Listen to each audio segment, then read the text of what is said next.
Olá pessoal, boa tarde, bem-vindos a mais uma live do Museu Egípcio Rosa Cruz Tutankhamon.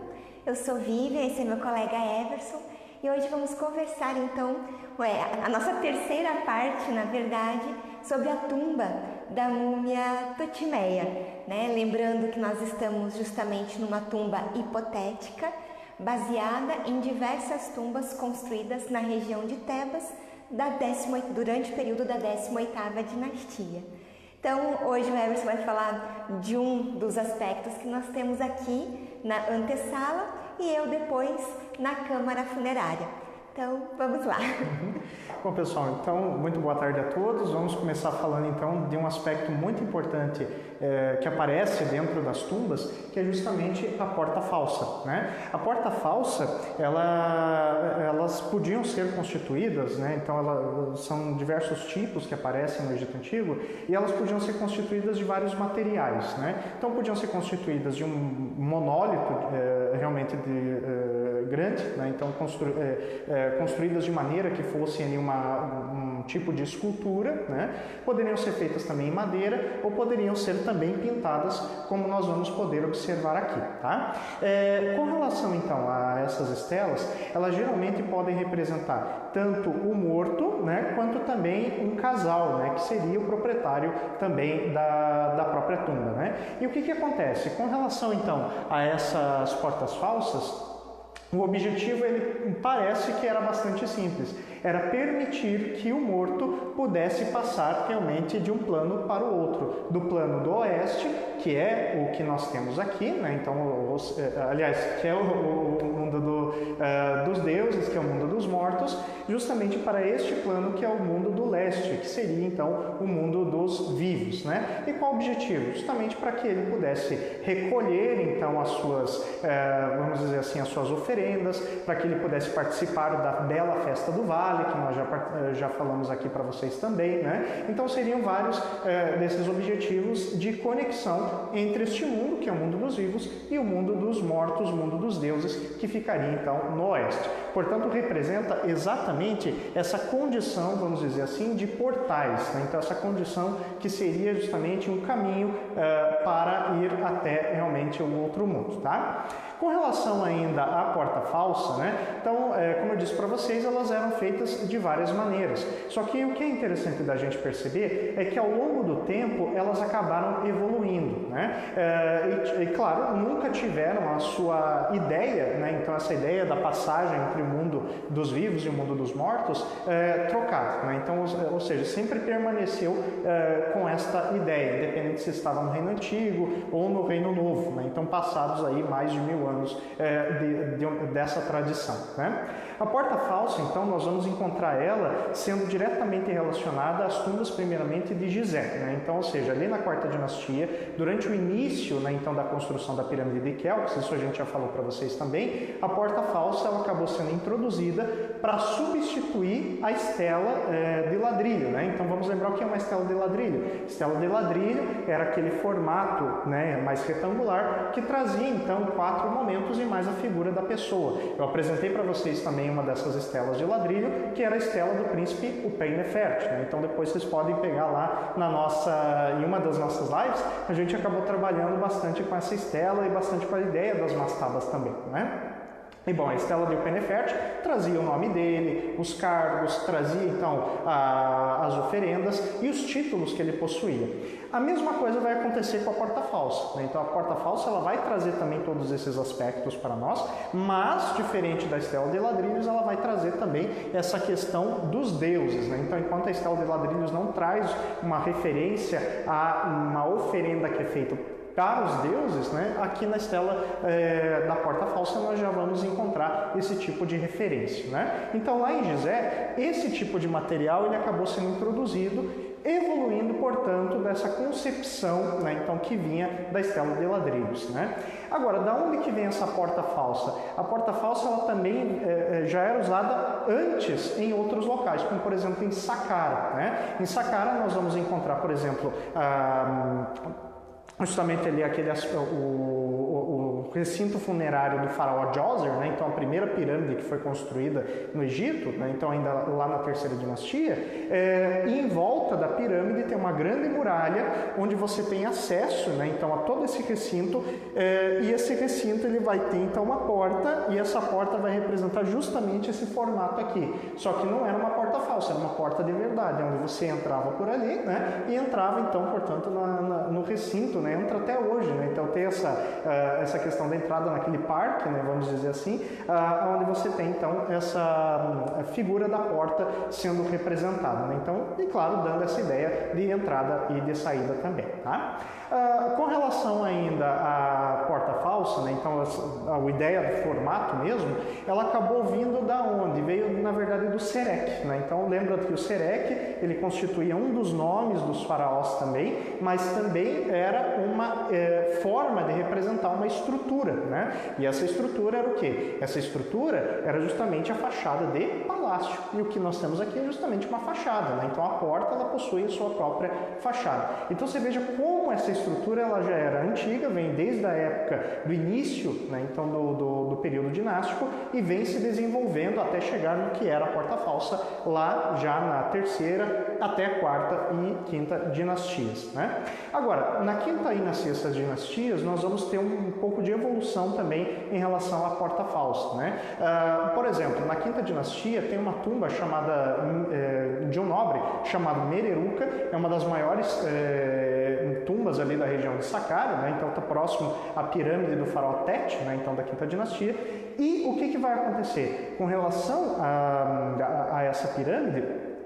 Né, nós vamos ter então essa mastaba que é do Mereruca, e o Mereruca ele terá a sua própria porta falsa, construída de maneira que fosse do tamanho, de um tamanho natural, e dentro dela, né, então vai ter um nicho e vai ter uma estátua que está de frente para quem observa, né? Ou seja, é como se o Mereruca, a estátua dele estivesse saindo realmente do outro mundo, chegando neste mundo para coletar as oferendas que eram dispostas em uma mesa de pedra que está lá até os dias de hoje, né? Outra tumba também bastante interessante, na verdade uma outra porta falsa, também é de um funcionário, na verdade de um escriba, né? Que aparece também não em estátua, mas em baixo relevo, né? Então que é muito interessante. Não era uma estátua, mas já é da sexta dinastia, né? Aonde vamos dizer assim, essa estátua, né? Aliás, esse baixo relevo, ele representa também a própria estátua que sai então da porta falsa, fazendo esse caminho então de ida e de volta, né? Bom, com relação ainda a essa porta falsa, ela vai ter uma evolução aí já na época do primeiro período intermediário para o Reino Médio, né? E que evolução vai ser essa? Ao invés de ser colocado na parede da tumba, como nós temos aqui, ela vai acabar sendo colocada então na parede do próprio sarcófago. Nessa época, os sarcófagos eles eram feitos de maneira retangular, né? Então, do ladinho, digamos assim, da área onde a cabeça do morto ficaria, existiria, portanto, justamente a figura da porta falsa, desenhada mais ou menos dessa maneira, só que muito mais colorido, né? E, é claro, vamos ter na porta falsa a colocação desses dois olhos aqui que vocês estão vendo, né? Então, isso do lado, na lateral do sarcófago. O que vai acontecer? Para que esses olhos eram colocados? Justamente para que o morto pudesse observar o mundo exterior, né? Então, ou seja, que ele pudesse ver a luz do dia, que ele pudesse ver aquilo que estava realmente acontecendo aqui neste mundo, tá? Então, é para isso que esses dois olhos foram colocados. Representam os olhos, nesse caso, do próprio morto. Sem contar também no apelo também religioso da proteção do Deus Horus, mas muito mais em questão da observação do morto em relação ao nosso mundo. Bom, passado o Reino Médio, nós vamos ter daí a concepção já no Reino Novo desse, vamos dizer assim, da porta falsa, sendo usada não apenas para a configuração funerária da tumba, mas dentro dos próprios templos do Reino Novo, né? Então, por exemplo, nós vamos ter ali portas falsas sendo aplicadas ali no templo de Medinet Abo, né? Então no templo funerário de Ramsés III, que serviam então para o próprio rei, né? Então, ou seja, o rei que é adorado dentro daquele templo, portanto, a porta falsa seria para ele. Agora, com relação a outros templos, nós vamos ter, por exemplo, essas portas falsas sendo colocadas justamente em locais estratégicos em que a população comum tivesse acesso.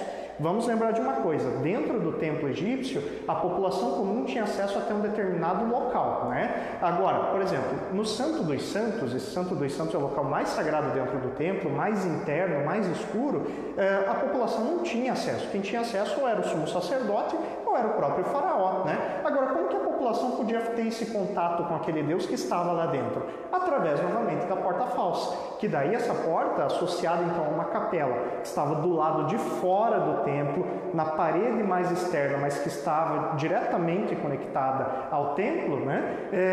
Haveria então essa porta falsa associada ao nome de aquele que escuta, né? Então, ou o ouvidor, né? E a pessoa poderia fazer então a sua oração diretamente para a porta falsa, que estava apontada para o Santo dos Santos, onde a estátua do Deus estava guardada. E, portanto, assim a pessoa teria a sua própria, vamos dizer assim, a sua própria oração sendo ouvida diretamente pelo Deus, sem precisar então do intermédio, vamos dizer assim, de um sacerdote, né? Então, dessa maneira, portanto, que a porta falsa ela acaba apresentando suas evoluções, tá? Quero apresentar aqui para vocês também alguns aspectos da porta falsa, né? Então a porta falsa ela é iniciada, vamos dizer assim, através da colocação apenas de um bloco que representa realmente os batentes, né? Os dintéis e os lintéis, né?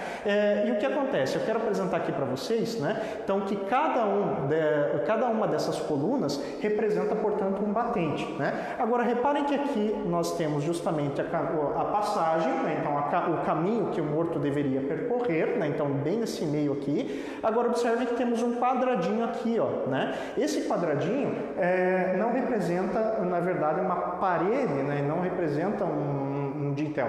Na verdade, vai representar aquilo ali, uma esteira que era enrolada, ela era feita com juncos, né? E, portanto, ela era enrolada e quando era para fechar essa porta, para fechar essa passagem, a esteira era desamarrada, descia e, portanto, assim cobria. Tal como, por exemplo, nós temos cortinas, né? Então, que serviam realmente para vamos dizer assim, para fechar alguma porta dentro de casa dessa maneira também. Os egípcios, eles também pensavam dessa forma, né? Então, para poder fechar, digamos assim, essa passagem, né? Então, por isso que era dessa maneira representada, né? Bom, como eu disse para vocês, a porta falsa ela vai trazer o mesmo apelo que a estela de ladrilhos, né? Então ela vai trazer oferendas, vai trazer também os títulos, o nome da pessoa, né? No caso aqui da tumba da Totimeia, que é onde nós estamos, né? Essa porta falsa foi copiada, né? Então, pelo professor Moacir Elias Santos e pelo artista plástico Eduardo Dávila Vilela, da tumba do nobre Nacht, né? Que está hoje na cidade de Tebas, assim como todos os outros elementos que Vivian já vemos apresentando para vocês ao longo dessas 3 últimas lives, né? E o que acontece? Nessa estela aqui nós não vamos encontrar o nome do morto. Por quê? Porque quem está nesta tumba é a Totimeia e, portanto, as pinturas elas não fazem referência exatamente a ela, né? E por isso vai trazer apenas o título de honorável ou venerável, né? Então, seja um título que era muito usado, né? Então, realmente pelos nobres para serem colocados então dentro das suas tumbas. Como aqui nós temos uma constituição ideal, né? O nome dela, Totimeia, que na verdade é um apelido, né? Então que nós já vimos em uma outra live com o professor Moacir, não foi realmente reproduzido, não foi colocado aqui. Então apenas o título acabou sendo reproduzido. A tumba em si ela vai trazer também uma configuração de 5 pessoas que são reproduzidas aqui. É uma família, né? Então o pai, a mãe, o filho mais velho e as 2 filhas do casal. Então são 5 pessoas que teriam utilizado essa tumba e seguindo uma ideia cronológica, Totimeia, que é já do período, terceiro período intermediário, período tardio, ela já estaria então ocupando esta tumba de acordo com o que acontecia então nesta época, né? Bom, então com relação aos hieróglifos que aparecem ali e os outros elementos, vamos falar um pouquinho disso agora, né? Então vocês estão vendo que a estrutura, além de representar, né, os batentes, a entrada também, né, e mais a parte que servia para fechar a porta, nós vamos encontrar toda essa outra estrutura, né, então em quadrado, onde vamos verificar o proprietário, então o marido e a esposa, vamos observar também aqui a mesa de oferendas e aqui nós vamos encontrar também os 2 olhos que vocês já sabem para que servem, né? Vamos encontrar também lá no topo uma cornija, né? Então essa cornija chamada caveto, né? Ela representa também plantas, né? Então a ideia aí do próprio renascimento, né? E a cornija nós encontramos aonde? Ou nós encontramos ela no topo dos pilones, né? Então nos templos, ou encontramos ela justamente no topo do quê? Das entradas, né? Então realmente no topo aí das portas, dos pórticos, ela era geralmente reproduzida, principalmente na época do Reino Novo, né? Bom, e com relação então à questão aqui dos hieróglifos, né? Eles vão fazer referência sempre a quatro deuses. No caso, vamos ter aqui o deus Anubis, vamos ter o deus Amon, vamos ter o deus Hauracti e vamos ter o deus Osíris, né? Então sendo representados todos eles relacionados então à questão funerária, a questão de alimentos e a questão também de sair da tumba, de sair do local, né, então do oeste, vir para o leste e ver novamente o dia. Vamos lembrar que isso aqui também faz parte do livro dos mortos. E qual que era o nome do livro dos mortos lá na antiguidade? Era justamente livro para sair à luz do dia, né? E é o que nós vamos dar uma olhadinha agora também. Assim, com relação, por exemplo, aos deuses canópicos, que nós também já falamos bastante aqui deles para vocês, né? Os deuses canópicos também vão aparecer, né? Então eu vou falar para vocês de cada um deles também, tá? Bom, lá na primeira parte, então, né, vou ficar aqui desse lado para ficar mais fácil. Quero que vocês observem que nós temos uma primeira linha, né? Então essa primeira linha, ela vai começar aqui do meio, tá? E aqui do meio, até Vivian, se quiser aproximar a câmera, pode trazer, tá? Então aqui na parte do meio, nós temos aquela frase que vocês também já conhecem, nós já apresentamos várias vezes para vocês. É a frase de Retep Nezu, né? Que quer dizer uma oferenda que o rei faz, né? E essa oferenda, né? Então ela já foi apresentada diversas vezes para vocês. Nós apresentamos em sarcófago, apresentamos também em papiro, né? Apresentamos em outras estelas, né? Então isso que é muito importante. Você veja como essa invocação de oferendas, ela sempre vai aparecer, ela é muito importante, portanto, para o egípcio antigo, né? Então, de Retep Nezu quer dizer uma oferenda que o rei faz, né? Aí, a Osíris, o Nefer na verdade é um título, né? Então, do deus Osíris, né? E aí vamos ter aqui o grande Deus, Senhor de Abidos, né? Abidos nós falamos na semana passada. É aquela cidade, né? Então, que era muito sagrada para o egípcio antigo e que era relacionada também com o próprio deus Osíris. Mostrei para vocês a relação que tinha com as barcas, mostrei para vocês o templo de Sete I, né? Então, e também toda aquela relação de renascimento que os egípcios tinham com esse deus, né? Aí continuando, né? Que ele possa ir e vir, né? Ou seja, que ele possa ir e voltar da necrópole, né? Que seu bar não seja repelido por aquilo que ele deseja. Para o cá do Osíris, no caso que o Osíris não está se referindo ao próprio deus Osíris, mas ao morto que era comparado ao deus Osíris, isso a gente já falou também, né? Aí vamos ter também o honorável, né, e justo de vós. Por que justo de vós? Porque ele já morreu, né? Então todos os mortos eram declarados como justo de vós, ou seja, aquilo que ele pronunciar é verdadeiro, né? Então, ou seja, ele não está mentindo em momento algum, né? Lá em cima, agora pegando a parte contrária, né? Você veja que a frase está espelhada, é justamente aquela ideia dos egípcios, né? Então, do que tem de um lado tem que ter do outro também, né? Então, nós temos aqui, ó, de Retep Nezu, uma oferenda que o rei faz, a Hauracti, que ele possa ver sua beleza diariamente, né? E aí vamos ter aqui também, que ele possa sair para ver a luz do dia, como fazia na terra, né? Então, para o cabo Osíris, novamente, o honorável e também justo de vós. Então, você veja que todas as frases aqui vão acabar sempre assim, para o honorável e justo de vós, né? Bom, já na parte de baixo, nós vamos ver aqui, ó, novamente de Retep Nezu, aparece duas vezes a mesma frase, né? Então, só que aqui desse lado para o deus Amon, né? Então, uma oferenda que o rei faz a Amon, chefe do local sagrado, o grande deus que está sobre Tebas, né? Que ele possa conceder passagem pela terra para o templo de Karnak, né? Então aqui Petsut, o templo de Karnak, para oferecer, para dar comida para o cabo Osíris e novamente o honorável e justo de vós, né? Por fim, temos então para Anubis, né? Então, só que vamos lembrar de uma coisa, Anubis agora aparecendo ali como Impu, né? Não como Anubis. Anubis é um nome grego, né? Por isso que nós encontramos esse nome Impu ali em cima, tá? Então, uma oferenda que o rei faz a Anubis, né? Guarda do templo do Deus, né? E aí vamos encontrar que brilhe no céu, né? Então, como Ra, bem-estar na terra junto com o justo de vós, na terra do ocidente, né? Junto com o Nefer para o Cá do Osíris, né? Então, ou seja, nós temos toda essa configuração, então fazendo uma oração, né? Trazendo também os alimentos, né, fazendo desejo de alimentos, os títulos dos deuses e mais a questão aqui, vamos dizer assim, dos títulos, então, dessa pessoa, né?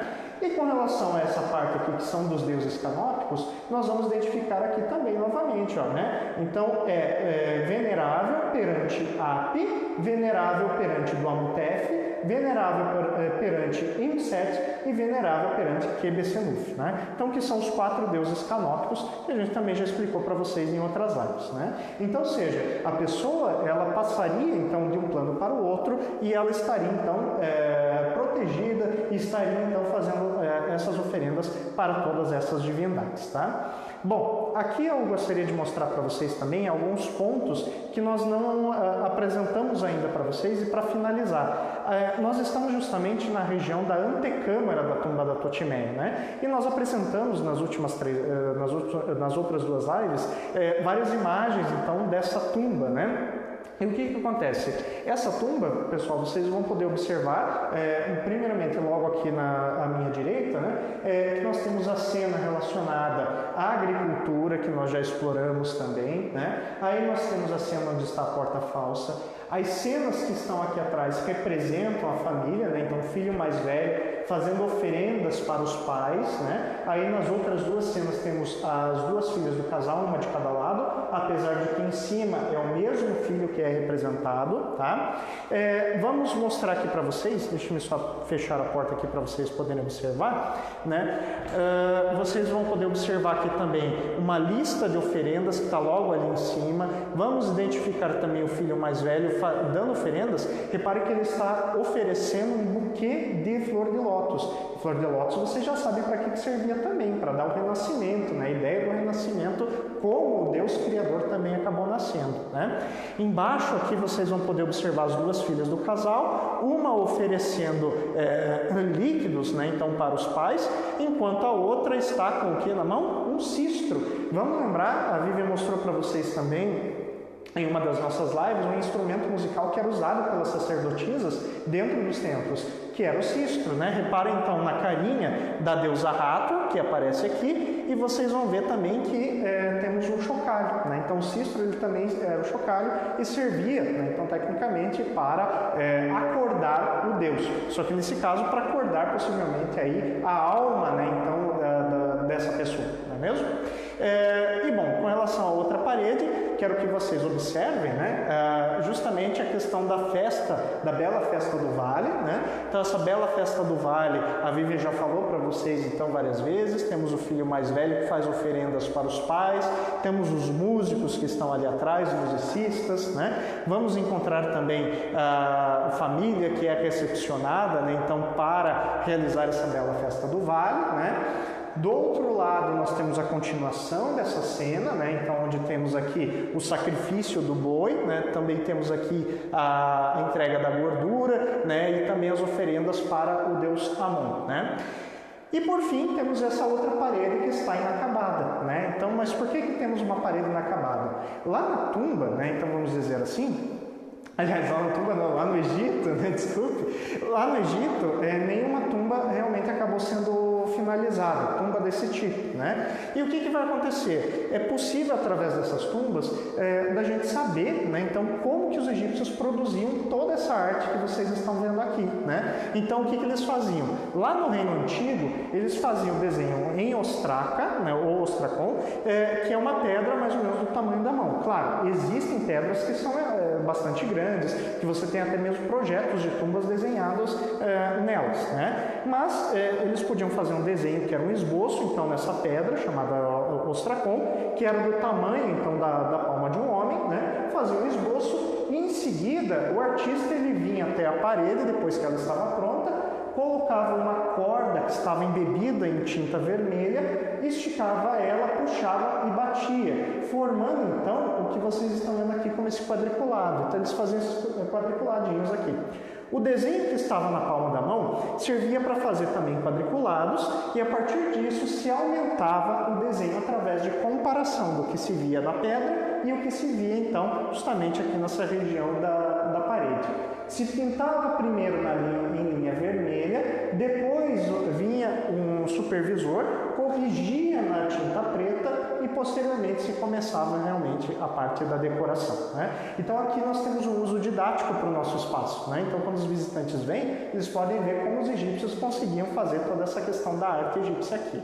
Agora aqui vocês vão ver que nós temos apenas linhas, né, e não mais quadriculados. Isso aqui é parte do Reino Novo, mas o princípio é o mesmo que nós vimos ali, tá? E eu gostaria agora que a Vivian apontasse então para o teto, né? Então o teto ele também é importante, né? Então o teto nós já falamos várias vezes, né? Por exemplo, nós temos o teto em relação à 18ª dinastia, que vai ser um teto estrelado, né? Então que é a ideia lá da alma que vai se juntar, né? Então com os deuses lá no outro mundo, né? Vamos lembrar que as estrelas elas eram espíritos imperecíveis, né? Então tinham a sua devida importância. Agora, a partir da 19ª dinastia, né, então já nessa outra metade do Reino Novo, nós vamos ter, na verdade, elementos geométricos sendo colocados. E principalmente, vocês estão vendo aqui essas marcas, né, então essas linhas, colunas, que são amarronzadas, que elas representam madeira, né? Então, e por que a madeira está representada de maneira pintada? Porque ela era cara, né? Então você tinha que trazer ela de fora do Egito, né? Então era madeira do cedro. Então você tem isso representado na sua tumba, representava também, assim como as suas oferendas, representava algo caro e que o morto queria lá no outro mundo para ele também, né? Então se o alabastro é caro, se os tecidos de linho são caros, se os alimentos em si são caros, ele também com certeza iria querer a madeira, que era uma coisa nobre, que era trazida para ele também lá para o outro mundo, que era oferecida para ele nesse caso, tá bom? Bom, eu vou passar então agora a palavra para a Vivian, e a Vivian então ela vai trazer para a gente justamente agora a ideia da câmara, né? Então o que a gente vai ver na câmara funerária de Totimé, tá?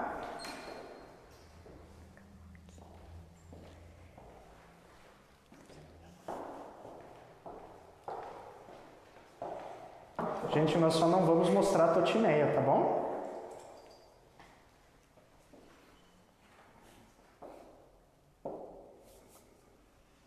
Bom, pessoal, então, boa tarde. O que eu tenho a dizer, na verdade, é uma continuidade do que o Everson estava explicando a partir da porta falsa, né? Era pela porta falsa, então, como o Everson falou, que o morto, então, poderia ir e vir, né? E um dos principais motivos que também fazia com que o Ka do morto viesse até a sua tumba era justamente ter acesso às provisões, ou seja, aos alimentos para manter a existência, principalmente do Ka. Afinal, a gente já falou que o Ka é justamente esse princípio de energia, né, que era uma das partes componentes do indivíduo. Então a gente vai falar agora justamente sobre essa questão, né? Ou seja, sobre prover o falecido de oferendas. Nós já comentamos, por exemplo, que no próprio enterro a família levava diversos tipos de alimentos para a tumba, né, para a capela funerária do seu ente, né, do ente familiar que havia falecido. Em determinados momentos, em festas, esses alimentos continuavam a ser oferecidos. Mas e quando os familiares não pudessem ou já não estivessem mais vivos para continuar provendo o morto com os alimentos? Então a gente percebe pela iconografia egípcia, ao longo de toda a sua história, essa preocupação, né? E por conta disso, desde o período pré-dinástico até o período romano, ou seja, realmente ao longo de toda a sua história, o egípcio encontrou formas de reproduzir não só a fórmula de oferendas, que até o Everson acabou de ler para vocês ali na porta falsa, mas também a própria reprodução da imagem desses alimentos para garantir essa provisão pela eternidade. Porque uma coisa muito importante para a gente pensar, magicamente, a partir do momento que nós temos a imagem presente na tumba, magicamente o falecido ele vai ter acesso ao alimento, né? Então, essa que é a importância da reprodução. E como que a gente encontra isso ao longo do tempo na história egípcia? Se nós pensarmos desde as múmias pré-dinásticas, quando pegamos ainda os enterramentos em covas rasas, ainda os egípcios não tinham desenvolvido o processo de mumificação, mas junto dos corpos nós encontramos o quê? Vasilhas, que com certeza continham cereais, continham cerveja, né? Ou até mesmo, né, dependendo do vinho, para que o morto, pensando nessa provisão para o falecido. E ao longo da sua história, então, é claro que os egípcios encontraram diversas formas de representar isso. Então, desde as mastabas, nós temos, né, aquelas construções dos nobres egípcios que construíram as suas tumbas próximo das pirâmides dos reis do reino antigo. Na iconografia, nós vamos encontrar geralmente figura de servos, que até como nós temos aqui, né, desde lá de cima, aqui embaixo, né? Ou seja, servos carregando oferendas, carregando alimentos, né? Carregando também provisões em alabastro, em tecido, justamente para a necessidade do falecido nessa outra vida. Uma característica também ainda relacionada a isso, por exemplo, entre o primeiro período intermediário e principalmente no Reino Médio, a gente encontra em diversas tumbas egípcias, talvez o caso mais famoso seja de um nobre egípcio chamado Mekhet-Ha, que foram encontradas na tumba dele 24 maquetes que representavam não só os servos carregando provisões, mas também a própria elaboração desses alimentos. Então a gente tem imagens de padaria, de produção de cerveja, de açougueiros, né, de egípcios pescando, ou seja, diversas atividades que vão demonstrar não só o alimento em si, mas também a própria produção desse alimento. Então, de novo, magicamente, o morto terá acesso justamente ao próprio alimento. Na nossa primeira live, o Everson mesmo mostrou para vocês a cena de agricultura que nós temos aqui na tumba da Totimeia.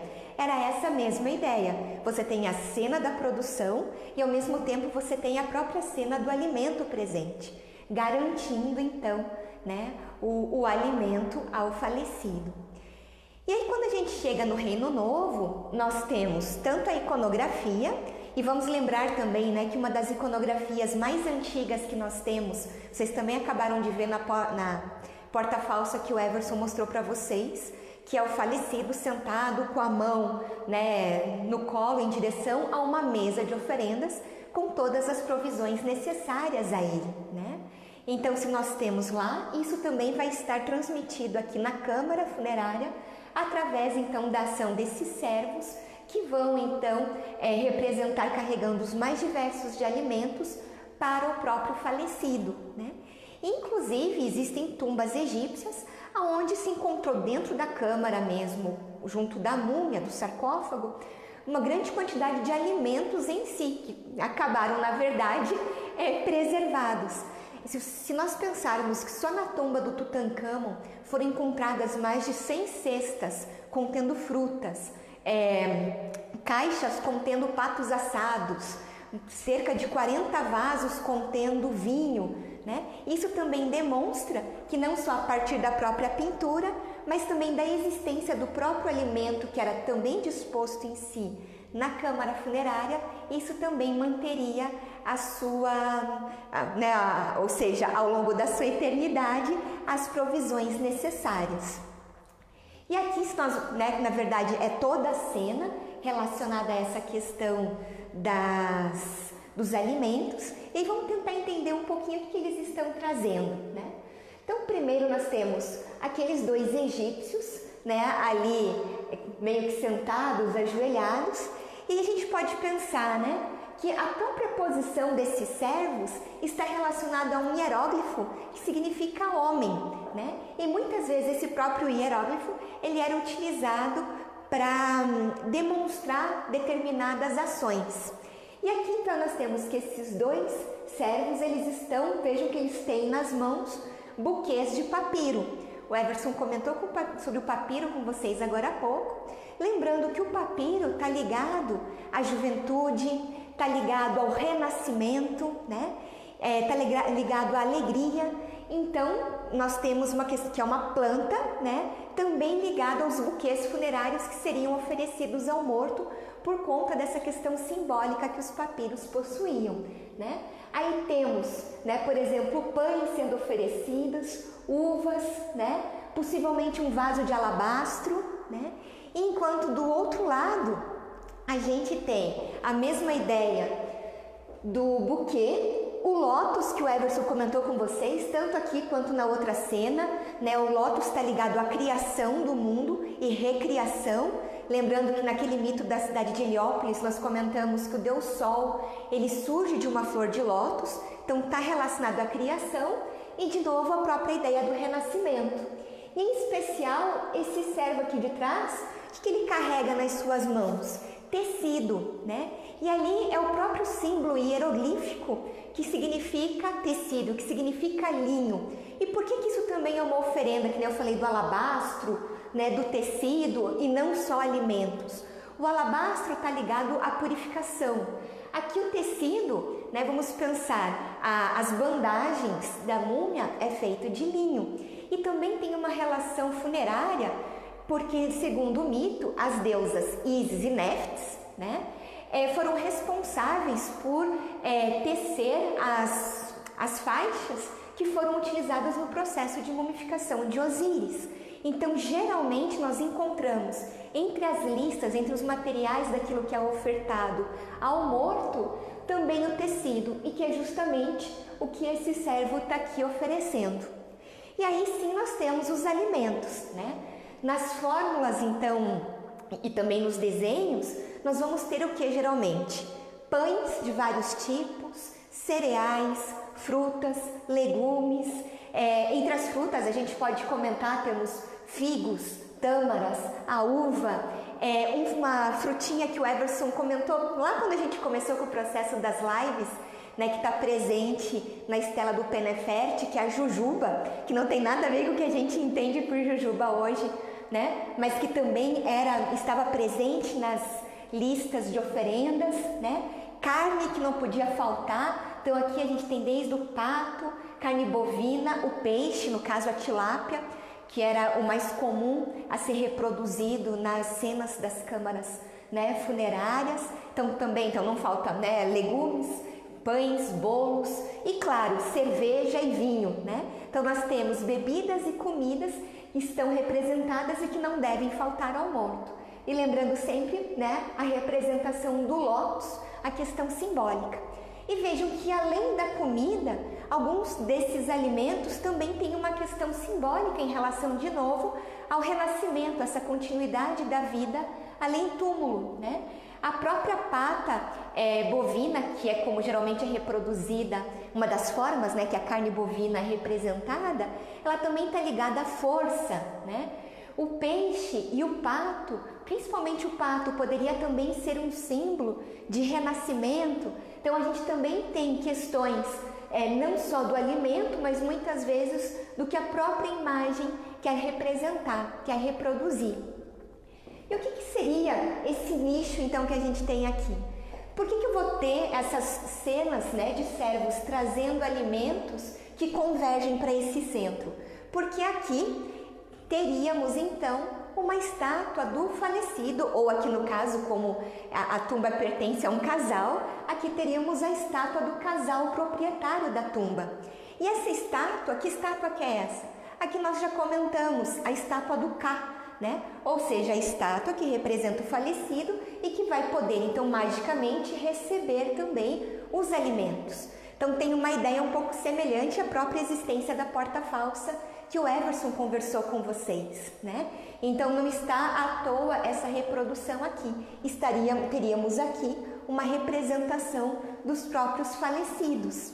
E aí aqui nas laterais nós temos a clássica fórmula de oferenda, né, egípcia, que o Everson também comentou com vocês, que começa com Retep de Nezu, ou seja, uma oferenda que o rei faz. E por que é uma oferenda que o rei faz? Vamos lembrar que, na verdade, o rei é o intermediário entre os homens e os deuses, né? Quem que pode, então, intermediar essa oferenda que está sendo feita ao morto em nome dos deuses? O rei. Por isso que ela começa dessa maneira. E nós vamos ter nas fórmulas, como o Everson também comentou com vocês agora há pouco, associado a um deus funerário. Desse lado de cá, nós temos então uma oferenda que o rei faz ao deus Anubis. E aí vem os epítetos do deus. Desse lado de cá, nós temos uma oferenda que o rei faz a Osíris. E em sequência também temos os epítetos de Osíris. E aí em ambos os lados segue o que? A lista, aquilo que não pode faltar.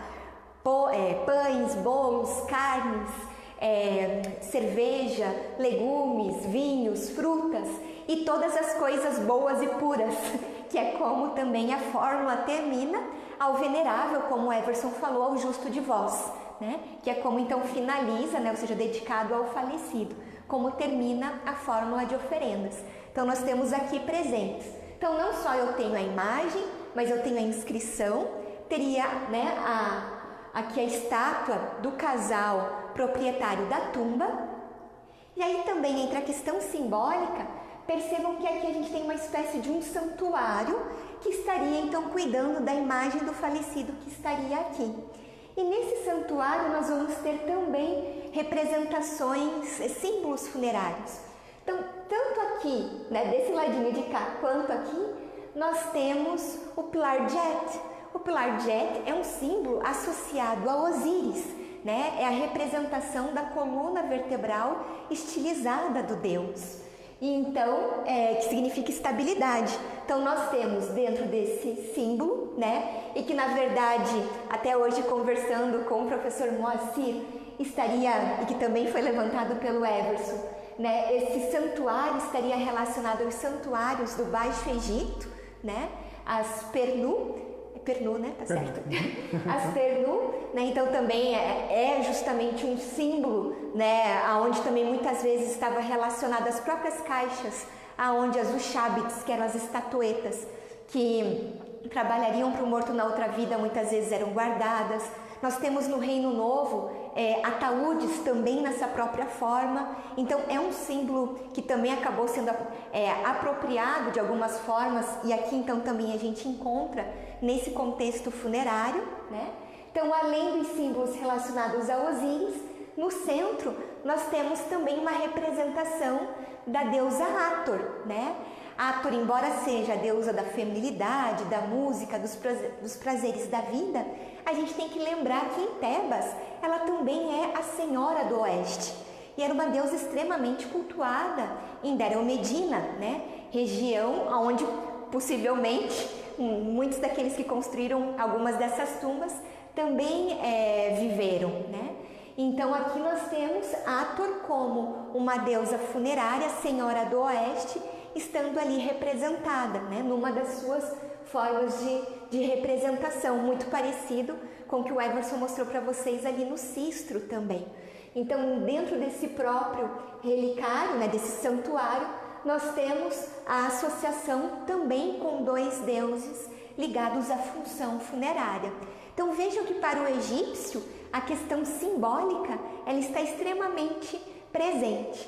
E aqui, dessa forma, então, aos falecidos que ocuparam, né, ou que teriam ocupado, melhor dizendo, essa tumba, não faltaria, então, nada para eles. Alimentos, tecido, alabastro, todas as coisas boas e puras. Essa que era a intenção dentro do contexto. E assim como o Everson mostrou para vocês, aqui na Câmara Funerária nós temos, então, imagens que estão mais relacionadas à questão funerária e que nós já conversamos com vocês a respeito delas. Vou começar do lado de cá, então. Embora a gente não tenha falado especificamente a respeito, mas já falamos em outras lives sobre a cena da caça no pântano, né? Que é o que nós temos aqui. E lembrando, né, que desde o Reino Antigo, nas mastabas, desde o Reino Antigo, essa cena, ela aparece em tumbas e ela também está relacionada ao Renascimento, né? Aqui embaixo, como o Everson comentou com vocês, ali imagens semelhantes na antecâmara, nós temos o casal, né, proprietário da tumba, que recebe as oferendas dedicadas pelo filho mais velho, que seria o responsável, né, pelos rituais funerários para os pais, acompanhados das suas irmãs, né? E vejam aqui de novo uma das filhas do casal carregando um buquê funerário com papiro e lótus, né, dois símbolos também relacionados, né, à criação, a renascimento. Desse lado de cá nós temos a festa, né, ou seja, as embarcações que estavam indo para participar da peregrinação a Abidos, que o Everson falou para vocês na live passada. E na parte de baixo há o ritual de abertura dos olhos e da boca, que nós também conversamos na live passada. E já passando para o lado de cá, a gente tem a cena do enterro, né? Então nós conversamos a respeito de um dos rituais depois do processo de mumificação, era o funeral, né? E aqui então com os 4 registros que nós trabalhamos na live passada, né? Desde a ideia de levar a embarcação para a margem oeste do Nilo, né? Todo o cortejo funerário, os servos carregando todos os bens, né, do defunto, que também estaria sendo puxado naquele trenó, né, por uma parelha de bois em direção à tumba, né? E desse lado de cá teríamos o julgamento, né, uma das cenas também que não faltava, ligados ali de novo ao próprio livro dos mortos, né? Então temos a cena justamente da pesagem do coração no tribunal de Osíris, né? E na parte de baixo estaria ligado ao que o Everson comentou com vocês agora há pouco. Nós temos a representação, desculpe, a representação de 2 portas falsas, de 2 portas falsas. Aqui nós temos a Senhora do Oeste e o deus Anubis, né? E aqui justamente o falecido, a sua esposa e os filhos, né? Como Everson falou, então, uma tumba onde 5 pessoas poderiam ter utilizado, então associados a essa função da porta falsa, né? E assim, então, pelo menos hoje foi possível com que a gente pudesse conversar aqui mesmo em loco, na sala da Totimeia, né? Conhecendo então esse conjunto de cenas que estavam presentes nessas tumbas tebanas, né, em muitas delas, e que também nos ajudam a compreender um pouco mais a respeito dessa crença dos egípcios antigos na vida além-túmulo. E bom, só para finalizar então, gente, né, o assunto, se vocês olharem a parte superior, né, então em toda a tumba, né, seja na antecâmara ou na câmara, vocês vão encontrar então essa decoração na parte de cima que se chama friso keker, né? Então friso keker literalmente quer dizer decoração, né? Repare que o formato ele é muito parecido com uma coroa que eu já mostrei para vocês, né? Então, que era a coroa do deus Osíris, né? Nós vimos isso quando trabalhamos com a porta do Senedim, do nobre Senedim, né? E a coroa ela era muito parecida com isso que vocês estão vendo, né? Então, são na verdade plantas que estão amarradas, né? Então, umas às outras, mandrágora, né? Então, que estão amarradas, tá? E o friso keker, como eu disse para vocês, literalmente quer dizer decoração, tá? E começou a aparecer esse tipo de decoração já na 18ª dinastia, tá? Se vocês olharem em cima da porta, né, vocês vão poder observar que temos ali essa representação, que nem a Vivian falou do Pernu, né, então, que é o templo do do Baixo Egito, né, relacionado, portanto, com os deuses também canópicos, né? Então nós vamos poder observar não só os deuses canópicos, mas o próprio deus Anubis, que é o primeiro que aparece do lado esquerdo da tela, né? Então que vocês vão poder ver aqui, né? Então esse é o deus Anubis. Seguindo nós temos o deus Hapi, cujo nome aparece aqui do ladinho, né? Temos aqui também o deus Imset, né? O nome dele está aqui. Temos aqui o deus Duamutef, o nome dele aqui também, né? E esse último aqui é o deus Quebesenuf, tá? Então são, na verdade, orações, palavras ditas por cada um desses deuses, né? Então, para assegurar os elementos, né? Então, para o morto, né? Então, esses elementos eles sempre vão aparecer em cada um, vamos dizer assim, em cada um dos aspectos, em cada um dos momentos dentro das salas, né? Agora, você veja como era tão rica, então, uma sala de nobre, né? E agora você imagina como deveria ser também, como são aquelas tumbas do Vale dos Reis, né? Então, que são tumbas maiores ainda, né? Que são tumbas que têm 100 metros de comprimento, como a do faraó Ameneptah, que nós já mostramos também para vocês em uma outra live, tá? Você acha que aproveitando, já que você mostrou os deuses canópicos, a própria questão da representação deles, porque até então hoje nós só tínhamos mostrado associados então, né, ao chacal, ao babuíno, né, ao falcão, porque até o Reino Novo no Reino Novo, na verdade, que muda essa representação dos próprios deuses canópicos, né? E aqui então nós os encontramos ainda na representação humana, o que depois, quando nós vemos os vasos, que são já principalmente, né, do terceiro período intermediário, do período tardio, com então aos animais, apenas um deles com a cabeça humana e os outros então os animais que foram associados a eles, né? Então também é uma outra forma de representação que a gente encontra aqui também. Isso, né? Isso mesmo. Né? A gente tem alguma pergunta, Everson? Bom, vamos voltar agora para a antecâmara, né? Então, para a gente poder checar, tá bom? Só um minutinho, gente.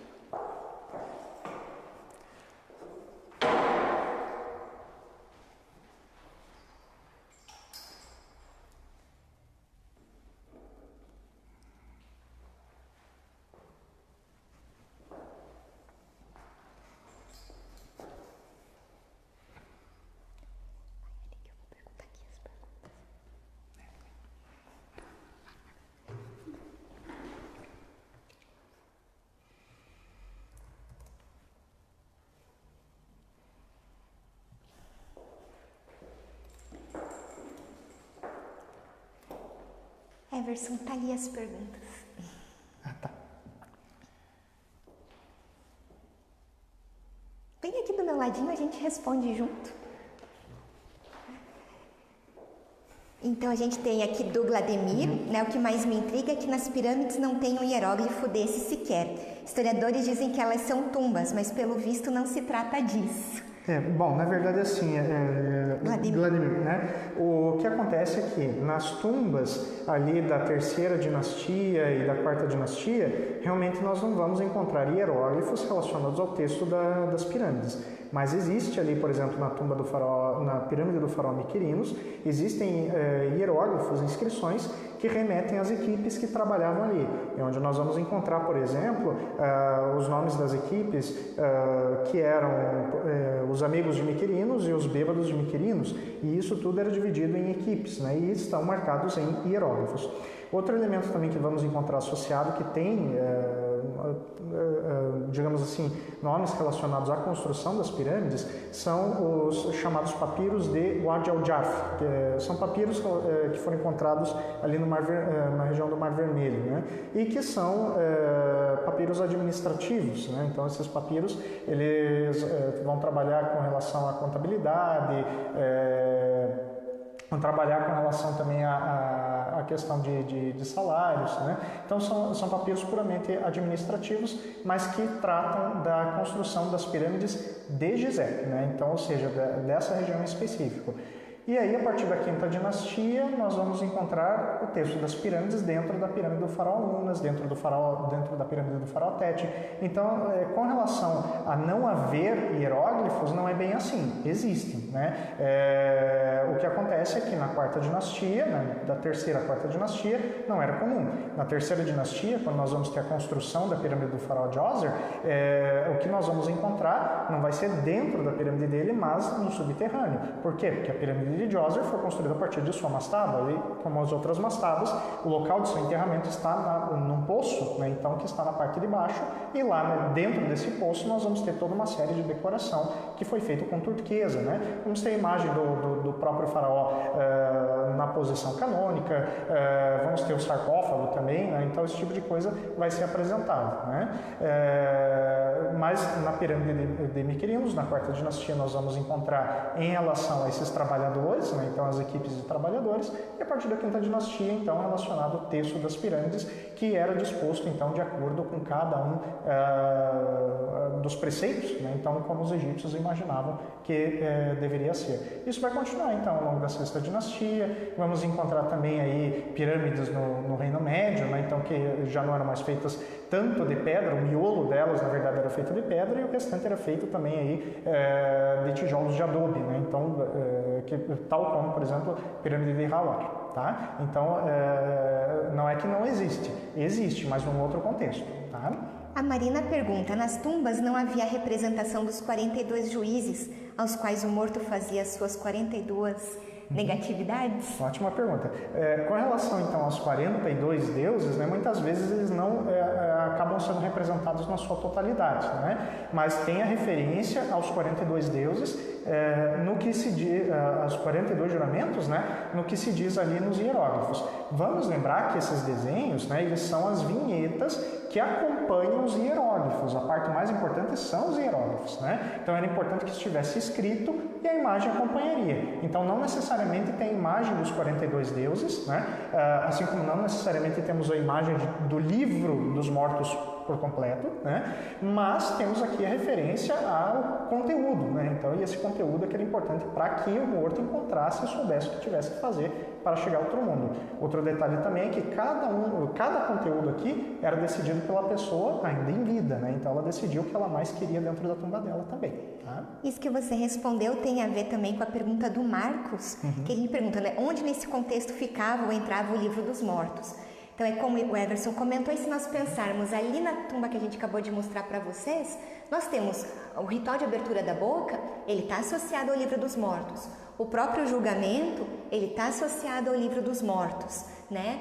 E também nós temos que pensar que o próprio morto levava consigo, ele mandava, nesse período, principalmente do Reino Novo, e nos períodos posteriores, mandava confeccionar para si, aquele que podia, de acordo com os encantamentos que também fossem mais importantes para ele, para levar consigo, né, na sua tumba. Então, não necessariamente, às vezes, estava na decoração, embora também estivesse alguns dos encantamentos, sendo alguns deles mais reproduzidos do que outros, mas também a gente tem que pensar que muitas vezes, né, como eu comentei, o próprio morto ainda em vida mandava fazer o seu livro, né?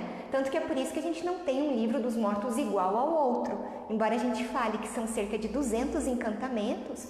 É o que foi, então, de acordo com os livros dos mortos encontrados, os encantamentos que foram catalogados pelos egiptólogos, né? Mas é dessa forma também que nós encontramos o livro na própria tumba, né? E é isso. É isso? Então, tá. Pessoal, só quero deixar o agradecimento também pelos hieróglifos, né?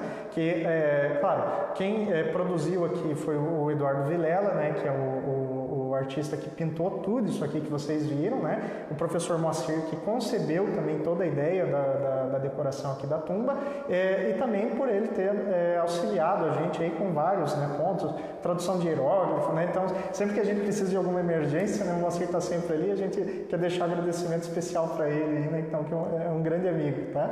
E bom, com relação então à live de hoje também, né? Já que nós tivemos a pergunta sobre a pirâmide, gostaria de fazer então uma uma indicação de leitura, né? Então só um instantinho que eu vou pegar ali, tá? Então que é um livro, né? Então de um arqueólogo muito famoso, né?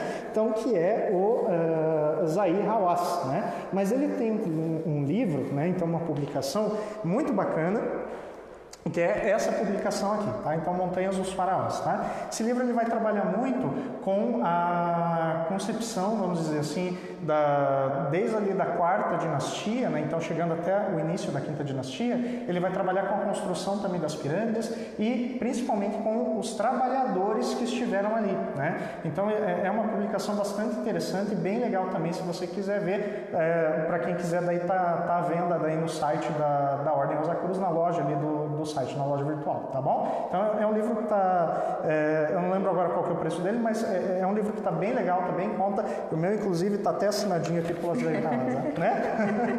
Tá bom? E aproveitando também, né? Possivelmente no próximo mês nós tenhamos uma conversa, uma live também com o professor Zahi Hawass. A gente ainda está no processo de acordo, né?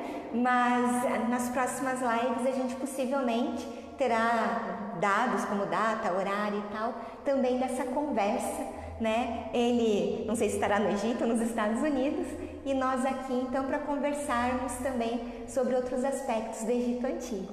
Então a gente agradece muito a participação de vocês com a gente hoje, né? E mais uma vez aqui, mais uma sexta-feira com a gente. Sexta que vem estaremos aqui de novo, agora com um novo assunto. A gente já explorou, né, o que podia aqui da sala da Múmia Totimeia. E eu desejo, né, um ótimo final de semana. Muito obrigada. Um ótimo final de semana a todos, tá? Muito obrigado.